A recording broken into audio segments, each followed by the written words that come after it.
Greetings and welcome to Hexed Encountered. I'm Joe. Today we're going to be doing a first look at the game Traces of Victory. This is from VUCA Simulations and is designed by Alan Van Noy. And this one is part of the Traces series that followed the Games of Victory Lost, and that series that was published by MMP.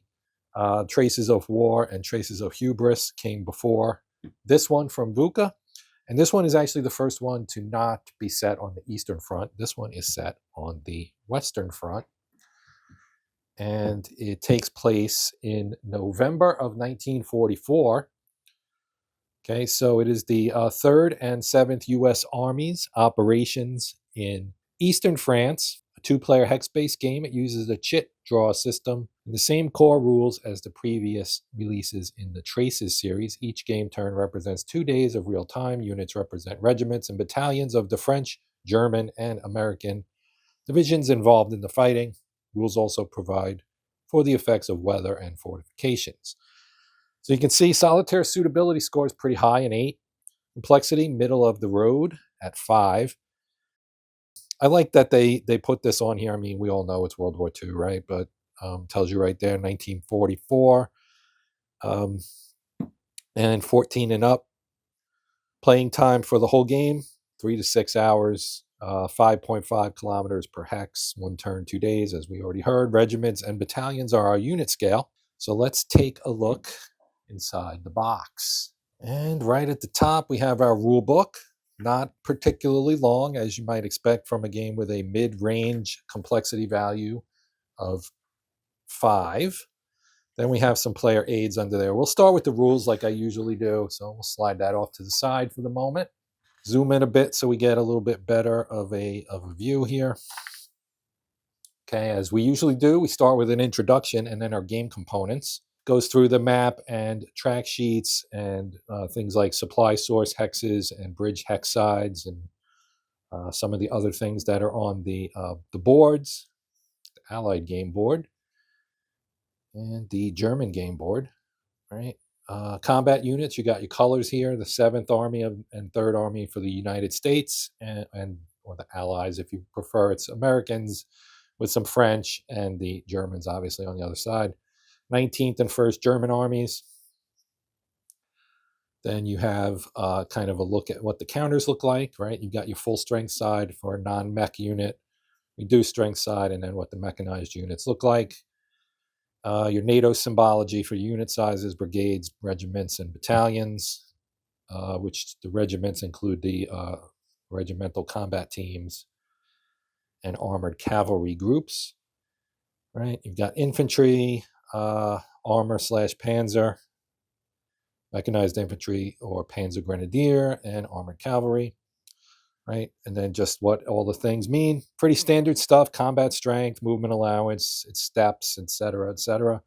Got HQs here, American HQs, German for corps there, right? As you can see, Allied command unit chits. So this does have chit pull, as we know from looking at the back. The Allied HQ command chits and the German chits. Their forces, an example of command range. And the various markers that you get with the game. Player aids, track sheets, German and Allied boards, and then the game setup. All right, so setup information can be found on the back side of each unit's counters. Set them up as follows. Hex number, if it says Metz, so hex number, you put it in the hex. Metz, you place it in any hex of Metz and its fortifications within stacking limits. Game turn number, place in the corresponding Axis reinforcement holding boxes. Act 1, Act 2, Act 3, place in the Allied unit arrival holding boxes. And RES, place in the U.S. Reserve units holding boxes. There are 2 sets of counters for armor units, one with NATO symbols and one with silhouettes. Use only one, not both. Otherwise, you'll have so many tanks. All right, markers. And here's our sequence of play, right? So this is the nitty-gritty. And so you've got your weather phase, command chit selection phase, then the action phase. And you can see they kind of feed back into each other. You have your activation and then your actions, supply chit, reinforcement, allied reserve, chafe, and OB West. Those would be the overall commands on both sides. End turn phase, victory, determination, and advance. And then you go through the various stages here. Weather, of course, being November 1944 in Northwestern Europe, the weather was probably not great. And you do get a deteriorating or worsening weather situation in game turns 9 and 10. You can get some mud, right? And you have your walkthrough of the various phases. So you're talking about your command chit phase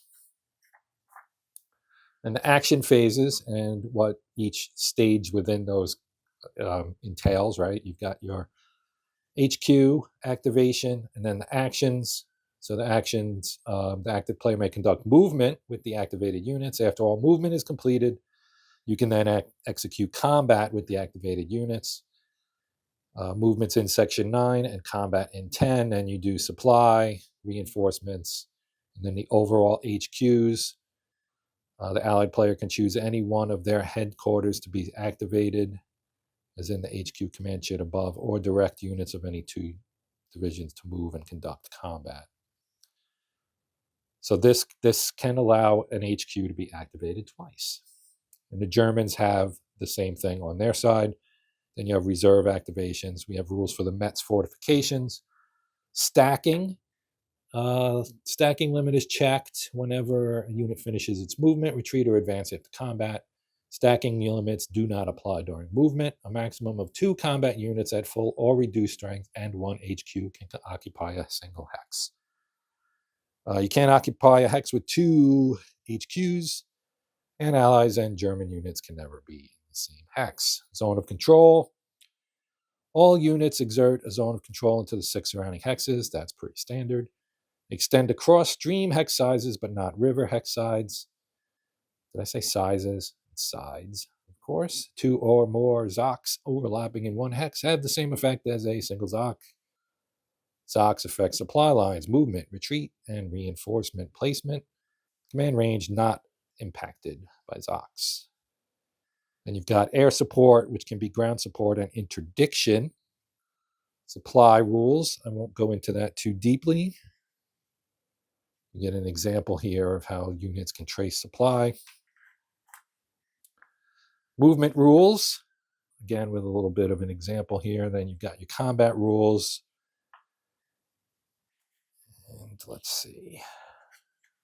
Nice combat example for a full page, showing attacker and defender and how you calculate the attack and defense strengths of the involved units.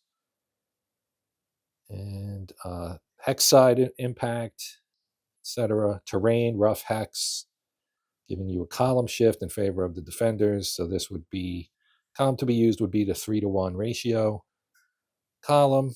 Then you can choose to use ground support on the attack, which gives a 2-column shift. So that would be a 2-column shift, I think, to the right. The allied player also chooses to make a higher intensity attack, granting a 1-column shift. So you actually go from, I guess they started at 4-to-1, they went to 3-to-1, then up to all the way up to 6-to-1, and goes through resolution, combat resolution, and retreating and advancing. Arrivals, reinforcements, and reserves, they're marked for specific turns. You can see some units listed here. Panzer arrives on turn 7, for example. And then allied reserves, and then special rules. As we're getting close to the end here, you've got special rules for, some units that can't move prior to turn 4, apparently. U.S. 4th and 8th Armored Divisions and the German 11th Panzer Division cannot move prior to turn 4. These units were reorganizing as the result of previous action. HQ units, they can't activate each other. And if it loses its last step, it's relocated. Fortification rules, the Metz and Königsmacher fortifications, the Maginot Line, the Siegfried Line, the Metz Garrison. Victory conditions. Okay, and then your scenarios. You've got 14.1, Patton's Assault. 14.2, Patch's Advance. And then 14.3, Combined Assault. Optional rules, you can do 3 players, 1 player each directing the 3rd and 7th Army on the Allied side and 1 for the Germans, 4 player. You split the Germans as well. And then you get historical notes and designer notes. And on the back, you just get the back. All right, let's see what else is in our box here. Okay, we'll start with this guy right here. This is the German game board. And you can see reinforcements arriving 2nd turn, 3rd turn, 5th, 7th, and 9th turns. Okay, single-sided, although the back side is printed. That's kind of neat. Eliminated unit box. And then inactive, active, and executed command chits. Combined assault. So this looks like a almost like a turn track up here. Yep, combined assault track sheet. You got a victory point track on here. You've got your weather here, and its effect, air units, weather roll modifiers. So you get a -1 for weather heavy, rain or heavy overcast in the previous turns, a -1. Game turns 9 and 10 is a -1. Game turns 11 and 12 is a -2. On the back, this is for the individual. I guess this is right, combined assault scenario. Right. Okay, I got you now, man. Patches, Advanced, Patents, Assault. These are, of course, the first 2 scenarios, so they have their own tracks for that. And we have our Allied board, which is somewhat larger than the German one. And you got eliminated units, unregistered, registered, HQs, reserve units. And these are all like pretty much like pretty thick cardstock, cardboard kind of thing here. Trying to get it to focus on it. Autofocus can be a little tricky sometimes. Then we got our counter sheets. This is sheet 1 of 3, so you can get a nice look at the way the counters look. These, of course, would be American counters.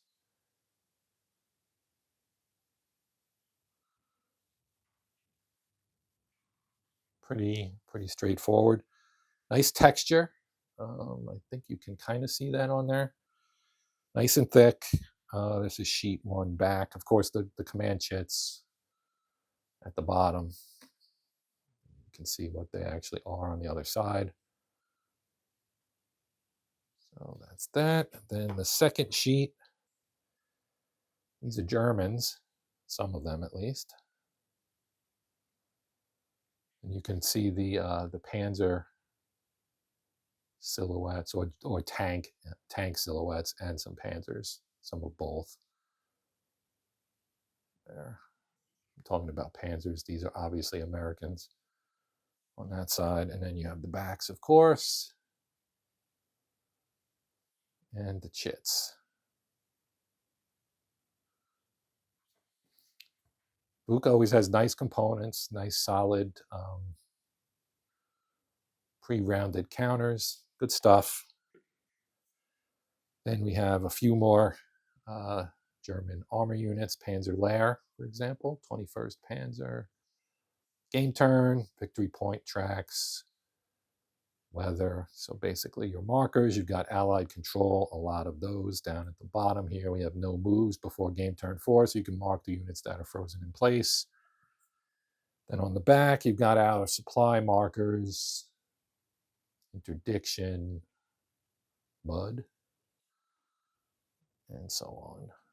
And then some more markers here for reinforcements, supply checks, etc. And the 2 overall commands.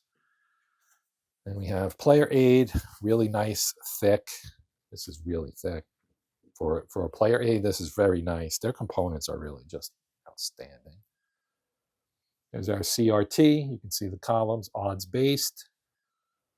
Die faces tell you what you get for each one. There's your key at the bottom.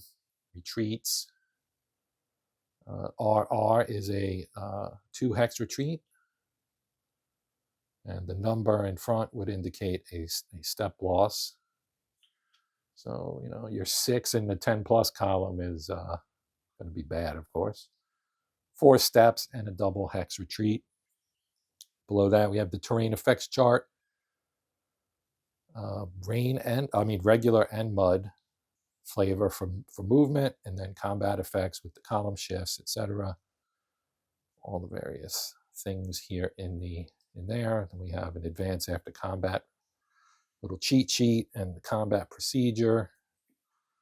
On the back, you've got your unit keys, so you can get a better look here at an infantry unit on its full strength and reduced strength side, and the mechanized unit.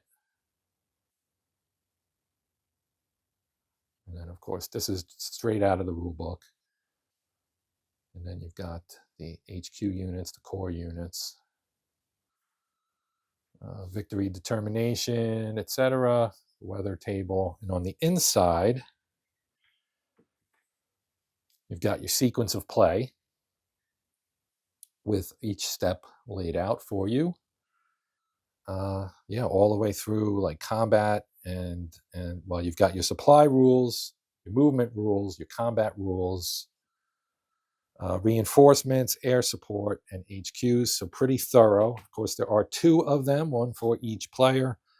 And then we get to our nice mounted map. We do have 2 dice in here, red in color. All right, so let's open up the map here. Nice, lays relatively flat. You have to push on it a little bit. Rather than go too far out, I'll just leave it like this. So you can see side to side and probably the top 2/3 or so of the map. So you've got Metz and Saarbrücken, Strasbourg over here, and some other smaller cities down at the bottom of the map and along the various roads here. And if we move this up, you can see the bottom of the map. Well, maybe you can't see the bottom of the map. Let me fold this over so you can see the bottom of the map a little bit easier. Here we've got the entry hexes for the 6th Corps and the 15th Corps. German units cannot enter these hexes. So here's France is all this side, and Germany is this side right here. And you have the river, the Rhine River, I believe. Yep, that is the Rhine. I thought so, just making sure. So that, pretty nice map. Again, the texture and everything that they put on all their stuff is really nice. Pretty sturdy. I mean, it doesn't bend very much. If I'm trying to bend on it, it doesn't really bend. And you can see the fortifications as well of the, I guess, Maginot, and I'm guessing this one's Maginot and that's Siegfried, maybe. That would make more sense, I think. So anyway, that is the look here at Traces of Victory from VUCA Sim, and a game by Alan Vinoy. This one is the newest in the series. I do have Traces of War and Traces of Hubris as well. And I really need to do some more gameplay of VUCA games. So that is definitely on the list of things to get accomplished. But that is going to do it for this one. I thank you for watching. Quick shout out to my channel members. I appreciate the support. And for everyone else, again, thanks for watching. Please consider liking, sharing, hyping, maybe even subscribing, perhaps. And of course, if you have something you need to get off your chest, hopefully something good, leave a comment. If you have any questions, you can ask away. Just put all that stuff in the comment section. I will do my best to get back to you as soon as possible. But we're going to sign off now. One final thank you for watching. Hopefully you'll come back and check out something else down the road here on Hexed Encountered, but I'm done. My name is Joe. This is the Hexed Encountered channel. And until next time, as always, happy gaming.